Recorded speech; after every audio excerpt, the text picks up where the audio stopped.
Victoria Magazine sur Sud Radio. Et nous allons parler des menteurs et des mythomanes aujourd'hui avec Jean-Charles Bouchou. Bonjour. Bonjour Victoria, bonjour à tous.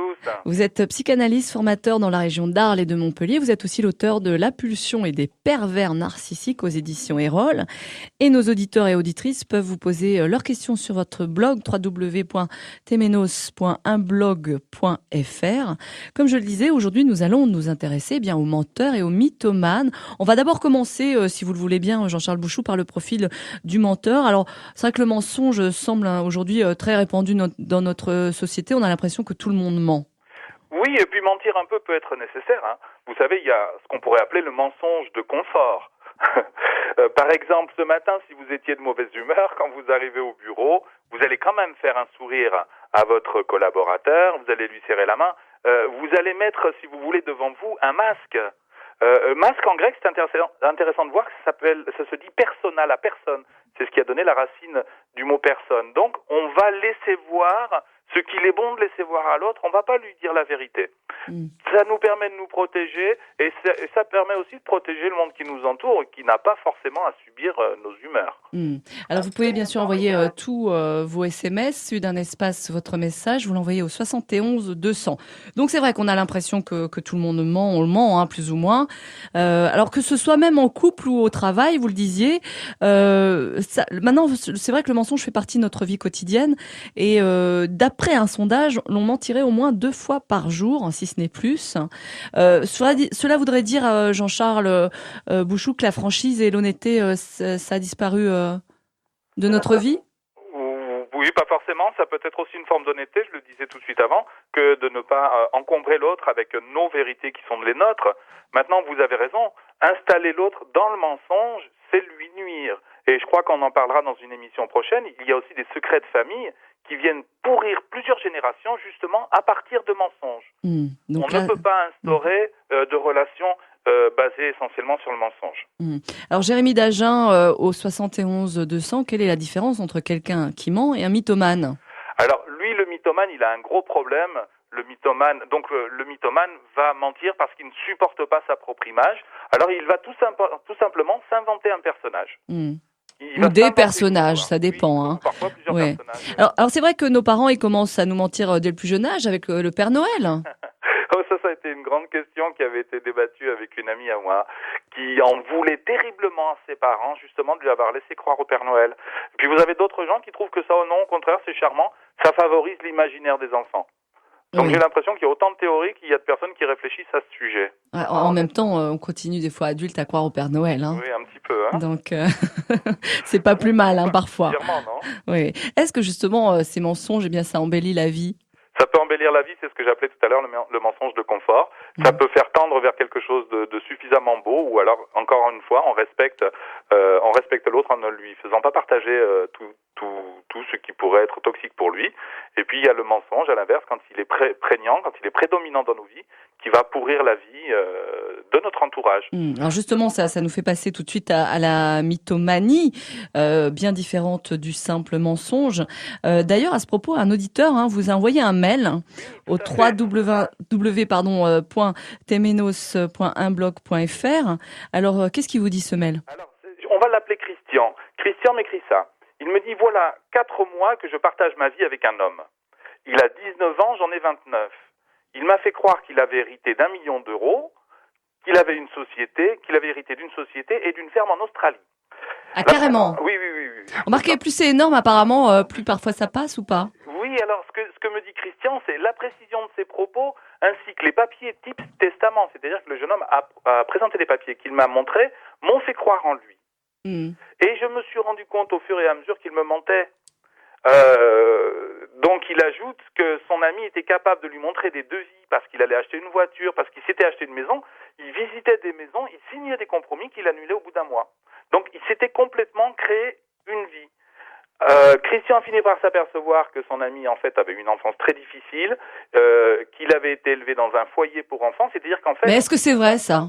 Alors, c'est la question qu'on pourrait se poser quand on écoute cette. Est-ce que c'est pas un prétexte pour dire, excuse-moi, mais vraiment, moi je raconte tout ça parce que j'ai une enfance difficile. Est-ce que c'est pas plutôt encore un autre mensonge pour pouvoir faire passer ce genre de choses? Alors ça, Christian me dit qu'il l'a vérifié.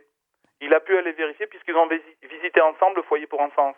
Mais en fait, ce garçon... Oui, mais est-ce qu'il peut monter, rencontré... puisqu'il avait les papiers d'héritage, est-ce qu'il peut aller jusqu'à oui. mentir sur ce foyer en disant viens, on va le visiter, puis alors que pas du tout. Hein. Oui, c'est possible aussi. Moi, ce que je pense, c'est que ce garçon a le sentiment de ne pas avoir d'histoire, ou qu'il a une histoire complètement inintéressante, alors il se la fabrique.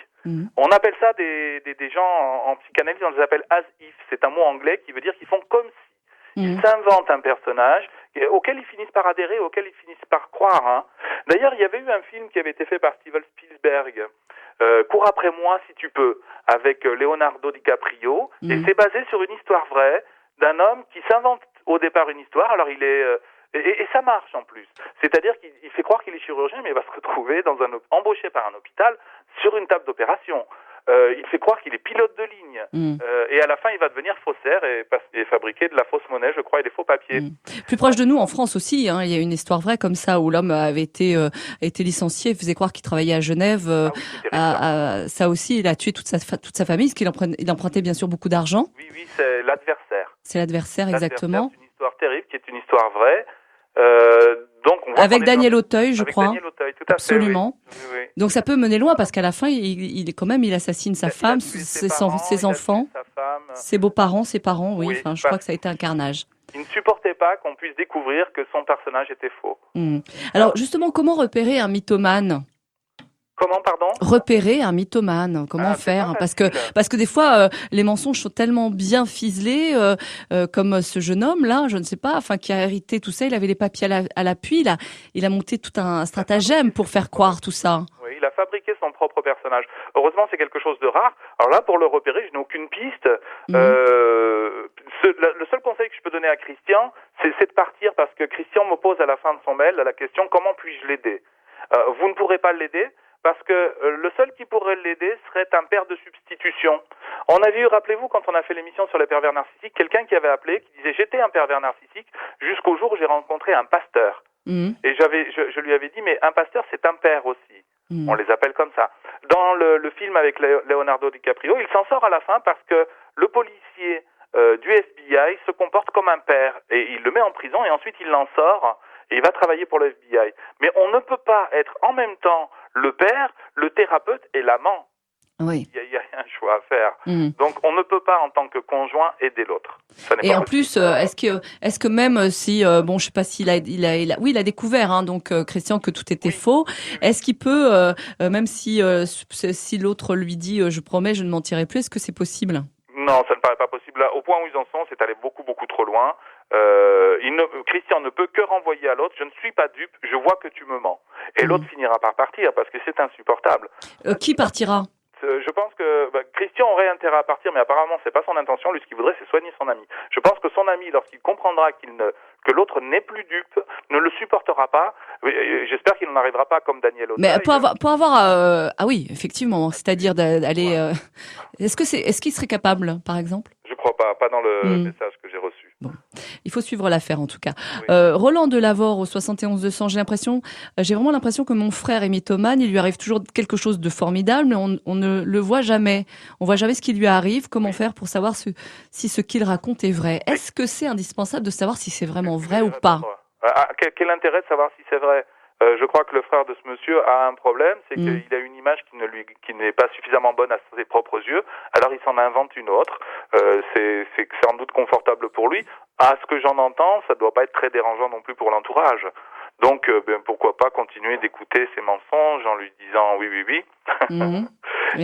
Voilà. Mais c'est en même temps très agaçant, hein, quand c'est vraiment très gros.